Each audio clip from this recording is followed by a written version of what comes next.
بسم الله الرحمن الرحيم إذا زلزلت الأرض زلزالها وأخرجت الأرض أثقالها وقال الإنسان ما لها يومئذ تحدث أخبارها بأن ربك أوحى لها يومئذ يصدر الناس أشتاتا ليروا أعمالهم فمن يعمل مثقال ذرة خيرا يره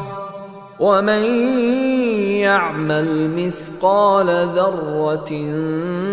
شرا